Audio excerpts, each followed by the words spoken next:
अब भाई हमें पता है कि जब जो है कैंडल जलती है तो वो क्या होती है, पिघलती भी है। ठीक है, तो ये कौन सी स्टेट में आ गया, लिक्विड में आ गया। उसके अलावा जब वो जलती है तो उसमें से हमें जो है थोड़ा बहुत धुआं भी नजर आ।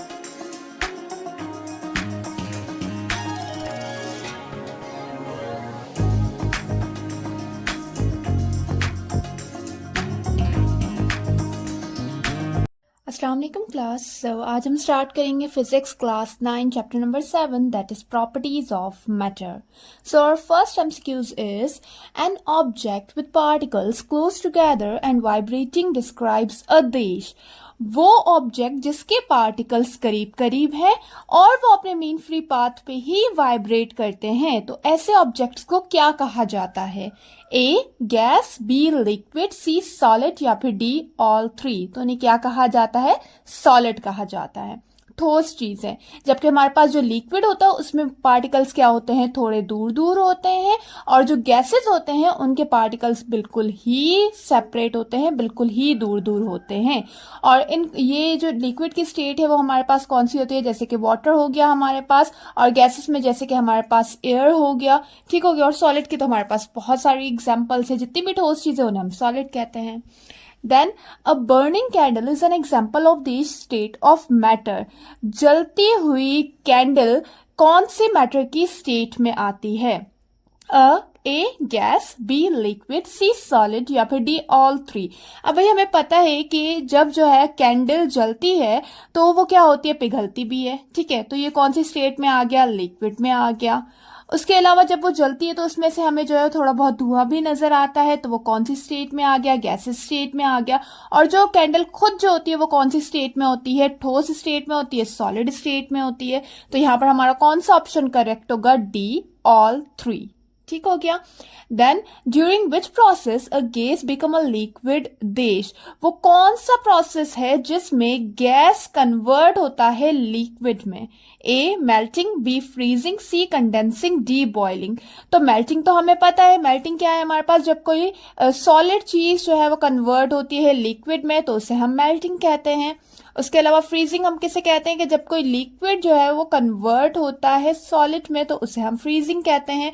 बॉइलिंग हम किसे कहते हैं कि जब जो है वो किसी भी लिक्विड को हम टेम्परेचर दें और फिर वो जो है वो उसके बॉइलिंग पॉइंट तक पहुंच जाए, जिसमें बबल फॉर्मेशन होना स्टार्ट हो जाए, तो उसे हम क्या कहते हैं? बॉइलिंग कहते हैं।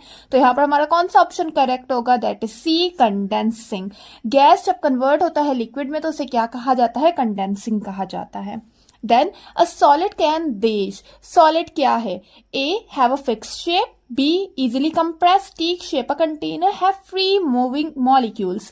क्या सॉलिड की फिक्स शेप होती है? क्या वो इजिली कंप्रेस होता है? तो हमें पता है कि वो इजिली कंप्रेस नहीं हो पाता। क्या वो कंटेनर की शेप लेता है? ये भी सॉलिड की प्रॉपर्टी नहीं है। क्या उसके मॉलिक्यूल्स फ्रीली मूव करते हैं? तो ये भी उसकी प्रॉपर्टी नहीं है। तो यहां पर हमारा कौन सा ऑप्शन करेक्ट होगा? ऑप्शन ए, कि सॉलिड की क्या होती है? एक फिक्स शेप होती है। Then, according to kinetic molecular theory, the pressure exerted by a gas is caused by this. Kinetic molecular theory के हिसाब से जो प्रेशर जो है गैस एक्सर्ट करती है वो किसकी वजह से करती है?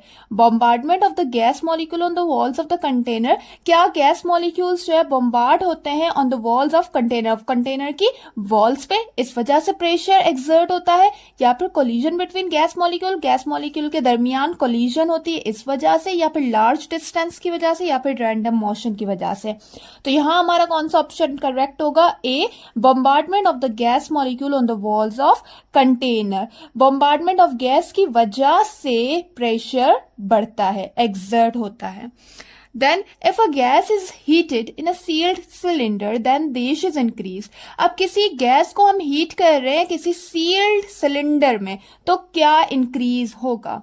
ए प्रेशर इनसाइड द कंटेनर। क्या प्रेशर इंक्रीज हो गया? एवरेज काइनेटिक एनर्जी इंक्रीज होगी, या फिर टेम्परेचर इंक्रीज होगा, या ऑल ऑफ देम? तो ये तीनों चीजें ही होंगी। जब हम किसी भी गैस को सील्ड कंटेनर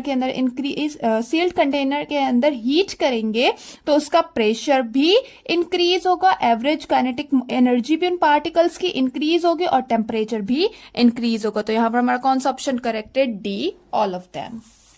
देन उसके बाद आ जाते हैं यहाँ पर a gas in a container of fixed volume is heated what happens to the molecules of a gas.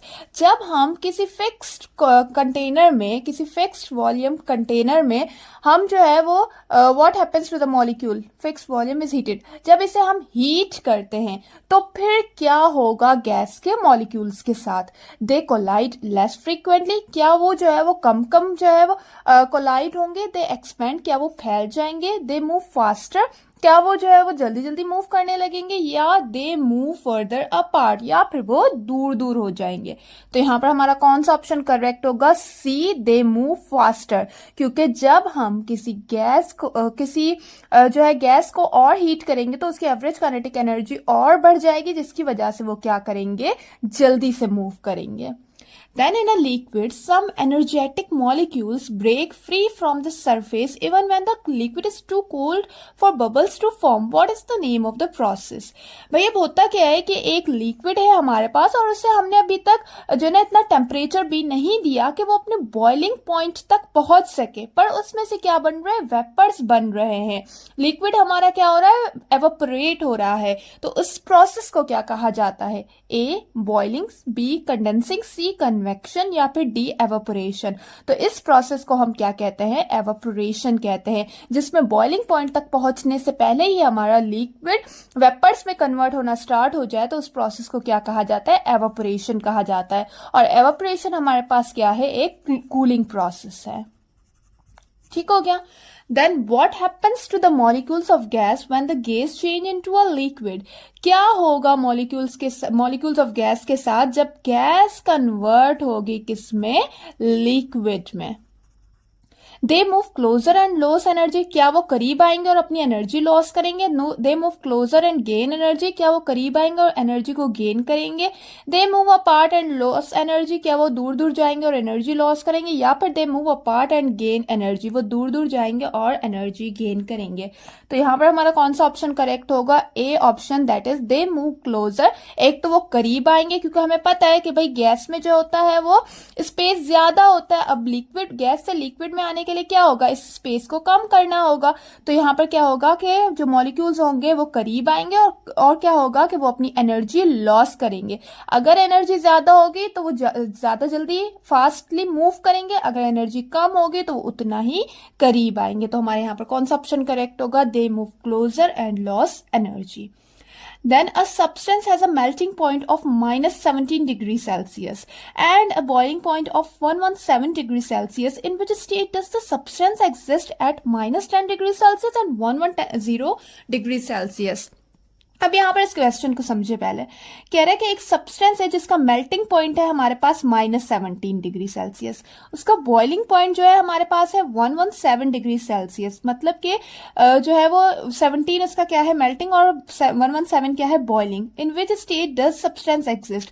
अब बताएं कि जब उस सब्सटेंस का टेम्परेचर -10 डिग्री है और 110 डिग्री है तो वो कौन से स्टेट में एग्जिस्ट करता है। अब भाई यहाँ पर हमने देखा कि इसका मेल्टिंग पॉइंट 17 है, पर यहाँ पर इसका मेल्टिंग पॉइंट क्या आ रहा है, 10 आ रहा है। मतलब कि ये कौन सी स्टेट में है, लिक्विड स्टेट में। ठीक हो गया। अब यहाँ पर क्या कह रहा है कि इसका बॉइलिंग पॉइंट जो है 117 है, जबकि ये किस में आ रहा है, 110 में। मतलब ये बॉइल भी नहीं हो रहा, तब तो फिर भी ये कौन सी स्टेट में ही रहा, लिक्विड स्टेट में ही रहा। ना ये मेल्ट हो रहा है ना ये बॉयल हो रहा है, तो ये कौन सी स्टेट में ही रहेगा, लिक्विड स्टेट में ही रहेगा। तो यहाँ पर हमारा कौन सा ऑप्शन करेक्ट होगा, option C, that is liquid. ठीक हो गया। यहाँ पर हमारा ये चैप्टर होता है खत्म। अच्छा, आप लोगों से रिक्वेस्ट है कि मेरे चैनल को जरूर सब्सक्राइब कर दीजिए ताकि हर न्यू वीडियो का नोटिफिकेशन आप तक पहुंच सके।